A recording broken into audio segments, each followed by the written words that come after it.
我有睡眠呼吸中止，如何进行牙齿矫正？你先嘴巴打开，我看看。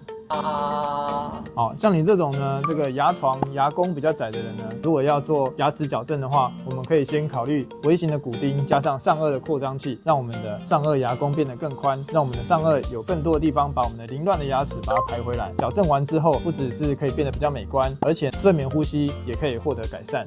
扩张牙弓要动手术吗？年轻人呢，他的骨缝还没有愈合，所以我们可以用骨钉的方式把牙缝撑开，就可以达到矫正的效果。如果有些人骨缝已经愈合，扩张了1年都还没有效果的话，就可以考虑做微创手术，用超音波刀把我们的骨缝打开，1个月左右就可以把骨缝撑开到可以矫正的程度，半年左右就可以完成矫正。